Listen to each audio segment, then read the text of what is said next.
Gabi po sa ating lahat, narito na naman si Len para sa ating, ayan, tanda ko na po pala, 195th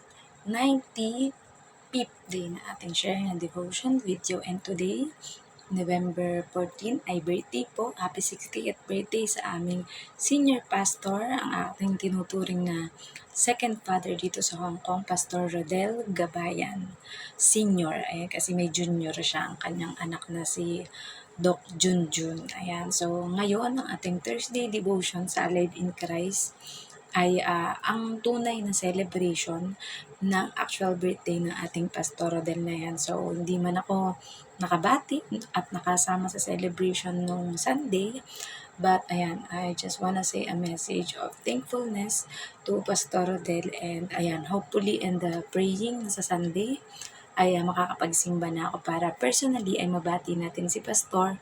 And ayun, parang syempre, kamustahan na rin sa mga nangyari sa Pilipinas. Although updated naman sila sa ating ginawang pagtuturo ng discipleship sa ating mga kababayan sa Pilipinas, especially sa mga youth o mga kabataan sa Pilipinas. So, dumako po muna tayo sa pag-aaral ng ating devotion video. And syempre, alam nyo na hindi ko masyadong super nilalakasan ang aking boses dahil karamihan po ng mga tao dito sa bahay ay maagang natutulog, lalo na ang aking alaga kasi maaga ang pasok niya bukas. So, kailangan niya ng sapat na pahinga, enough rest, and enough na tulog para sa gayon ay maging productive siya sa kanyang school. So, bago po tayo magsimula ng ating devotion, ay wag po natin kakalimutan ang manalangin at mag-pray at magpasalamat sa ating Panginoon. So, let us pray.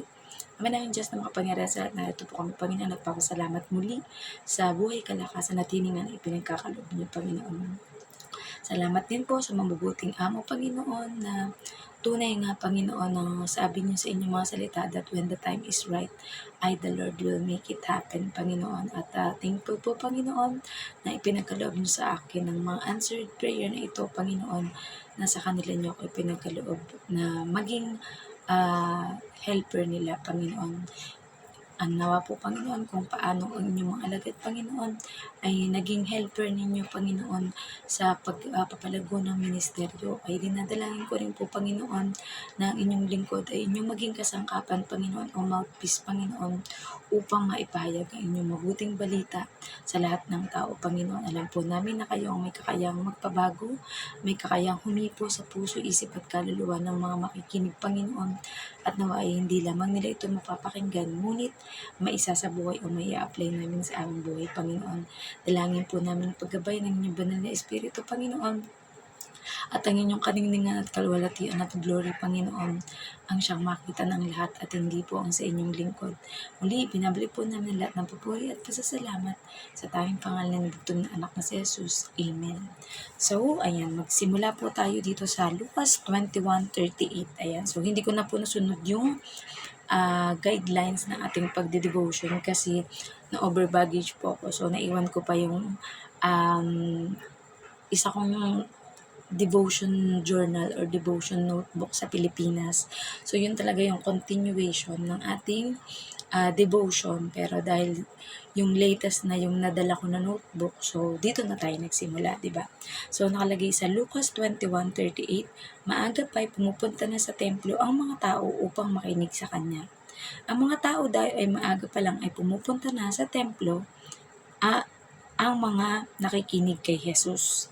Ayan, sabi dito sa application, kung nais talaga natin na matuto sa mga aral at mabuting balita ng Diyos, maaaring gayahin natin ang sinasabi dito na maaga pa lang daw ay pumupunta na sa templo ang mga tao. Dahil nais nila na makinig at matuto mula sa Panginoong Hesus. Sinasabi nga na intentional ang pakikipagrelasyon mapa sa tao o sa Diyos. Di kayo magkakaroon ng relasyon kung hindi mo siya kikilalaning mabuti. Aalamin ang mga istorya ng buhay niya, mga pinagdaanan, at mga nakamit o napagtagumpayan. Maging ang mga naging kamalian niya. Kung matapos mong malaman ay mahal mo pa din siya at kaya mo pa din siyang tanggapin, magiging maayos ang samahan ninyo. Ganoon din ang Diyos sa atin. Kapag hinanap mo siya, kumatok ka at ikaw ay pagbubuksan kanya. At kung pagbubuksan mo rin siya. Kaya magkakaroon kayo ng matibay na relasyon na maaaring tumagal ng pangwalang hanggan. Buksan ang iyong puso at isip para sa simula ng pagkakaroon ng matibay na relasyon sa Diyos. So, purihin ang pagkabasa ng mabuting balita ng ating Panginoon, di ba? So, yun na nga.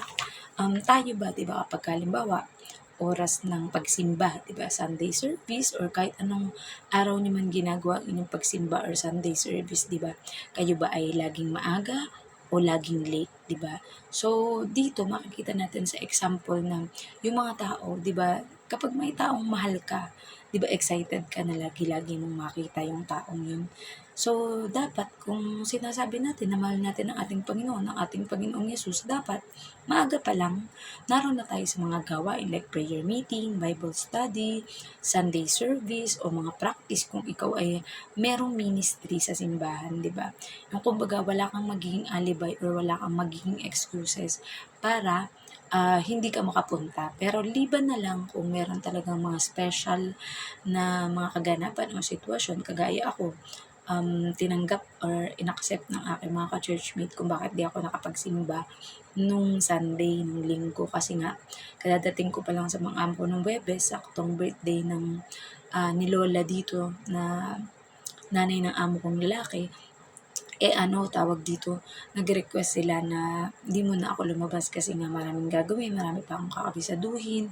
And ayan, syempre magkakaroon ng kaganapan para sa celebration ng birthday ng nanay ng amo kong lalaki. So, syempre, tayo bilang bago pa lamang sa ating mga amo is parang way natin yun ng pakikisama na pagsilbihan sila, 'di ba? So, yun naman, naintindihan and thankful ako sa mga ka-churchmate natin na naunawaan kung bakit hindi muna ako makakasimba. Sinabi ko naman yan sa GC ng church na talagang kailangan ako ng mga amo ko. So, yun nga, hindi ako naka-attend ng birthday celebration ni Pastor Rodel, but yun, my prayers and declaration for Pastor Rodel are all for the victory ng ministry, ng family, laging good health at mahaba pang buhay kagaya ng hinangad niya para marami pa yung ma-church planting at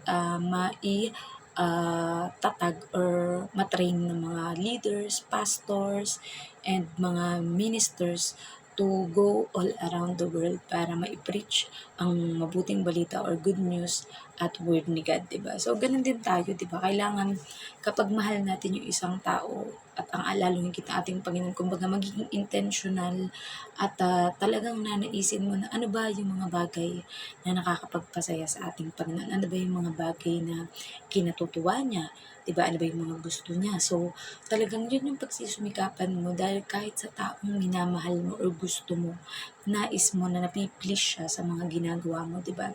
Whether it's through your action, it's through your words, diba?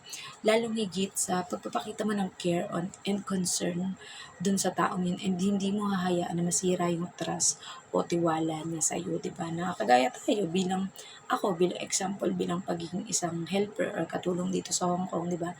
Dahil pinagkakatiwalaan tayo ng ating mga amo, so wag nating sisirain yung tiwala sa atin ng ating amo, yung pagiging tapat mo pagdating sa trabaho, nakatingin man sila o hindi, pagiging tapat mo tungkol sa mga bagay-bagay, di ba? Na when you say something, all honesty, di ba? Like you say it all to God, you release it all to God, especially yung mga nakakapagpabigat sa ating damdamin, you know that something miraculous will happen into your life na talagang maa-amaze ka na lang na, ito yung pinag-pray ko kay God. O kaya minsan kahit hindi iniisip mo na, parang hindi ko to pinag-pray kay God, pero thank you Lord, di ba? Mapapa-thank you Lord ka na lang na nangyari na pala sa'yo, di ba? So, yun lang, yun yung ma-i-explain ko sa bawat isa sa atin na, di ba sabi nga, ang ating Panginoon, sabihin mo lang yung word na ask, like, ask, seek, and knock, di ba? So, ang ating Panginoon, naghihintay lang na ikaw yung magsabi kung ano yung mga pangailangan mo, ipag-pray mo sa Kanya, or hanapin mo siya, you seek for Him into your life, into everywhere, sa mga tao makikilala mo, at makakausap, and you knock into the door of the kingdom of God. And kapag ikaw ay pinagbuksan ng ating Panginoon, ibig sabihin ay talagang sobrang close kayo at intimate talaga yung inyong relationship ng ating Panginoon. And 'di ba? Ikaw na lamang ang makakapagsabi na at mapapa-thanks God ka because nangyari din yung ipinagdadasal mo. More than what you expect, more than sa ipinag-pray mo, di ba? So, yun.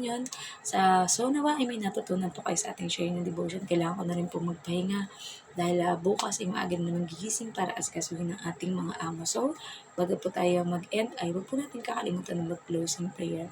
Ama naming Diyos na makapangyarihan sa at muli nagpapasalamat po kami sa iyong mayamang mga salita na aming napag-aralan ngayon, Panginoon. Tunay nga, Panginoon, na kung ang mga tao noon, Panginoon, ay noon pa lamang ay nais na maagang pumupunta, Panginoon, sa mga templo, Panginoon, para papurihan at dakilain, Panginoon, ang inyong pangalan sa mga templo, Panginoon. Ngunit kami, Panginoon, as your new temple in this world, Panginoon, nawa, Panginoon, let your light shine upon us, Panginoon. Kami ang maging instrumento mo, Panginoon, nang sa gayon ay maabot ang kapwa namin, Panginoon, na walang lubos na pagkakilala at relasyon at pananalig sa inyo, Panginoon.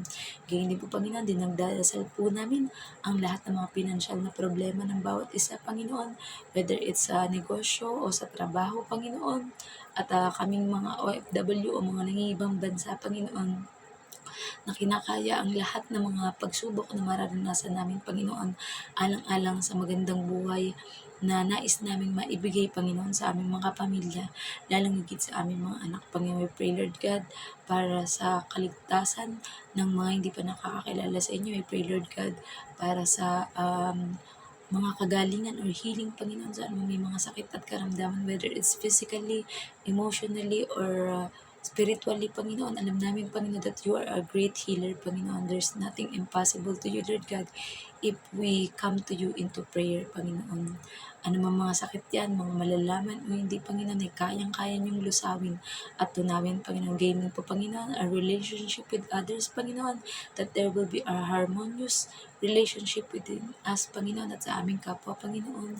And dalangin po namin, Panginoon, na kung may mga makikilala pa man kami, Panginoon, ay we will be a blessing to them, Panginoon. We pray also for word peace, Panginoon, sa mga priests, sa mga pastors, sa mga ministers, Panginoon, sa mga teachers, Panginoon, gayon din, Panginoon, sa mga nagnanais na magpunta sa lahat ng sulok ng mundo, Panginoon, para maibahagi hanggang sa mga liblib na lugar ang inyong ebanghelyo o mabuting balita, Panginoon. Ay nawa, Panginoon, kayo magpo-provide sa mga pamasahe, sa mga tuition at pangailangan ng mga anak, Panginoon, sa mga sweldo ng bawat isa, Panginoon. Alam namin na kayang-kaya niyong ibigay ang lahat, Panginoon, ng bagay kung kami ay susunod at gagawin ang inyong kalooban, Panginoon. We pray also for world peace, Panginoon. Ngayon din sa salamat po na nakatapos na, Panginoon, ng mga bagyong pinagdadaanan, Panginoon. At dalangin namin na mga wala ng mga susunod na bagyo, Panginoon, na mamiminsala sa Pilipinas o sa kahit anumang mga bansa, Panginoon.